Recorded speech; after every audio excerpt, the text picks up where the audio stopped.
everybody. Welcome into the Westwood Living Podcast. This is Tom Leyden, and we are coming to you from a nice conference room in Braintree, Massachusetts, home of Archbishop Williams High School. I am joined by Nicole Mollica and Ryan Roach. Nicole is the admissions director or director of admissions. Which do you prefer? Either or, tomato. Right, Director of admissions is just fine for me. And if I have it right, Ryan's been here the longest. He's been here for what, 25 years? Is that right? Pretty much. Just 25 days, right. Yes, I understand. No, it's great. When did you start, Ryan? I started this summer. Okay, lift your July. mic up just a little bit. There you go. Beautiful. So you started this summer, so you're still getting your feet wet and understanding what it's all about here. Pretty much, yeah. We've had a really good fall. Got to visit a lot of schools in the area, so it's been a great experience. Starting off in this fall and going with Miss Mollica to a lot of the different schools. I always love great respect right there. Miss Mollica, right? We have Isn't to that get used to it in the fantastic? classroom. We go to 8th grade classroom, 6th grade classroom, so it's Mr. Roach and Miss Mollica. Well, Mr. Leyden has a couple questions for you. And it just has to do with the basics of, give me the overview of where Catholic education is nowadays and the challenges you face as an admissions team in getting families to commit their kids to the Catholic education. Absolutely. That's a loaded question, but a question we've been getting a lot, especially since this fall and winter. There were a few private Catholic high schools in the area that closed this winter, a couple of which were single-sex schools, a couple were Catholic coeducational schools.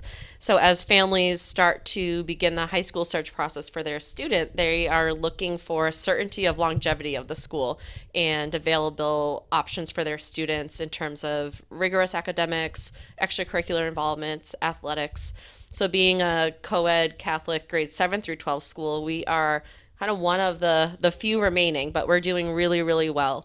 Our President Duggan, a proud alum of the class of 70, calls this our second golden age. So we're doing well. We are proud of who we are and what we're providing to our students and families, and it's a great community to be involved in.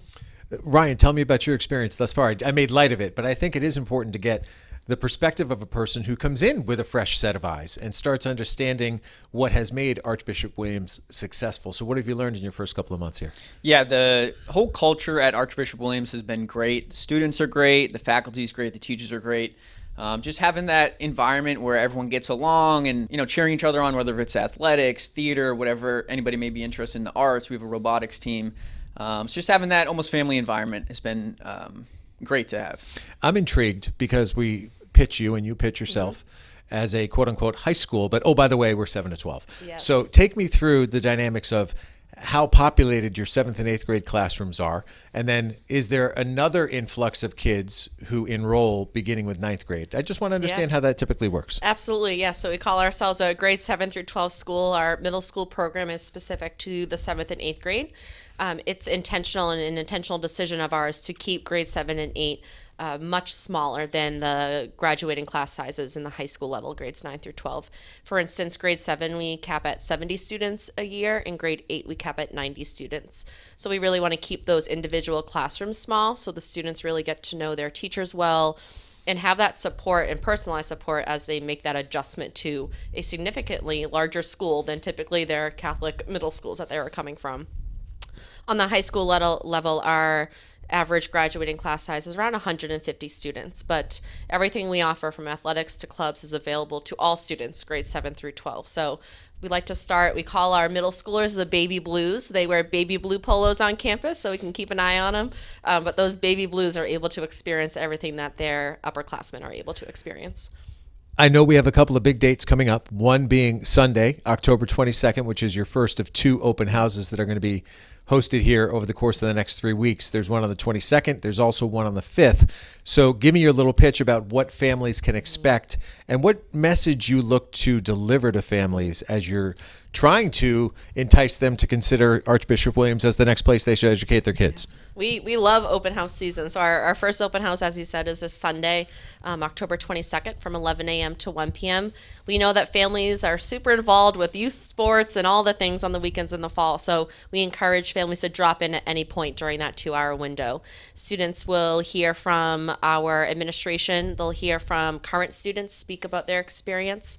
And then they'll go out on a campus tour. They'll see everything that we offer to our students. We've put $20 million in campus improvements in the last 10 years. So there's a lot to see.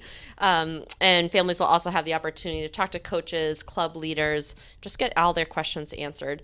What we want them to take home with is that feeling that students can see themselves here, that they can appreciate what we're offering academically, that they can appreciate and look forward to getting involved in our co-curriculars.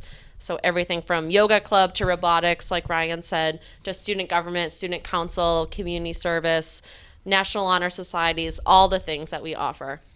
Most importantly, we want our visiting families to see that their student can envision themselves here to get on to the college of their dreams. Yeah, you mentioned something I think is so vital, is that you have your students, current students, available on that day. Absolutely. Because listen, parents and teachers, administrators can talk to you all you want, but I remember being in 8th grade looking at a private high school and just seeing the value in even the smile on the face of a current student, just that person telling me how much, in my case, he enjoyed going to that high school. So Ryan, question for you.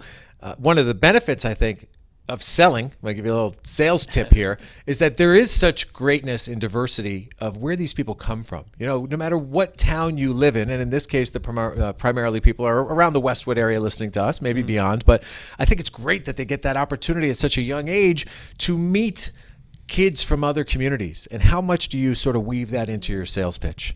Yeah, so we actually have students from, I believe it's 48 different cities and towns throughout Eastern Massachusetts.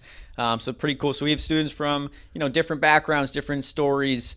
So having them come together, tell their story, and go a certain path at Archbishop Williams is great to have, and kind of mix and match in that way. All right, Nicole, I'm going to let you compliment, if you can, the other silent person in the room right here, who is Carly Sheen, who has done a fantastic job with the social media, which has to be such a major component of what you use to sell what Archbishop Williams offers. So take me through kind of the strategy that you've tried to follow in that regard, because you've seen a great rise in numbers with your Instagram account, notably. Absolutely. I have to give all credit to Carly. It's certainly not my doing, but really important for our social media accounts to not only reflect what a typical day is like here at Archbishop Williams on campus, but also pertinent and important information for prospective families as they start to get involved and start this high school application process. So we encourage everyone to follow our social media accounts, so on Facebook, Instagram, and X. So you can take a look at our handles there and engage with us. Ask us questions on social media.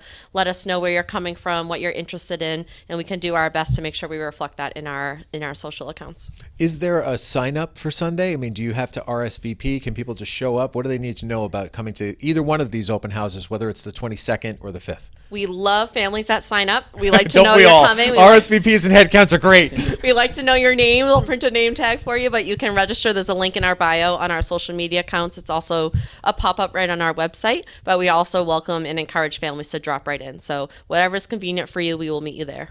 Well, that's great. And I don't mean to minimize this aspect of it, because I think so much of what all of us do in life is for people to understand who we are, know us, like us, trust us, and want to do business with us. So that being the case, I do want to get a little bit personal with both of you and just get a bit about your background. So Ryan, how about you?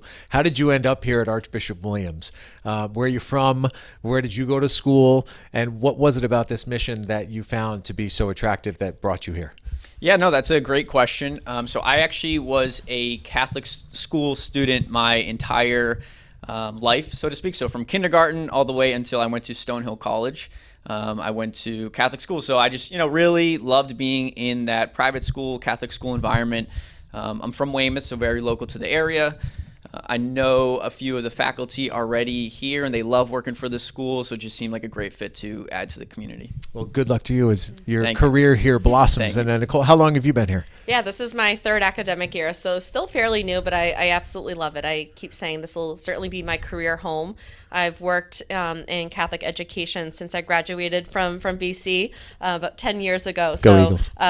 Archbishop Williams is a fantastic place to work. I have a lot of family that came here themselves, so that family connection personally has been wonderful to work in, and the students and faculty are fantastic. So strong believer in what we do here. And do you sell the fact that you're really building a organic networking unit? You know what I'm saying? Like Yeah. when a kid gets out of this high school forever, they'll always be able to look back and have connections throughout the 48 different towns saying, like, we came from the same place. Absolutely, and I'll plug our colleague Heidi Mullaney. She's our Chief Advancement Officer, and we put on a number of alumni events every single year, and the opportunity for alumni to come back to campus and reconnect with their peers. They grew up at the same time, but may have come from many different places, and how wonderful of an opportunity for them to come back and connect after their college experience. So it certainly is a built-in network, and it's a wonderful one at that. I think we're at around 13,000 alumni in our alumni network. Wow. Well, couple things. Thank you very much for your support of Westwood Living. I'm glad we can help you grow, and I think that's what it's all about. I'm looking forward to seeing y'all at our next party, which is November 8th. You can take a deep breath after your final open house and let loose a little bit with us at Cadillac of Norwood. Carly, you included. Take your camera with you. We can spread the word on Instagram. But all the best to you. Don't forget the open houses are scheduled for Sunday the 22nd, Sunday the 5th. The good news for you two is that the Patriots stink and no one wants to watch them. Exactly. So 1 o'clock on a Sunday, there's no better place to be than Braintree, Massachusetts, Absolutely. right? That is Nicole Mollica and Ryan Roach from Archbishop Williams High School. Carly Sheen, the silent party in the third seat off mic. Do you want to even yell or something? Say hello? Hi. That's Carly. My name's Carly. You'll see her Instagram work throughout the next couple of months if you follow the Westwood Living Instagram account. But thank you very much. Great to meet you. Good luck with the open houses. And for all of you listening, that is the very latest from the Westwood Living podcast.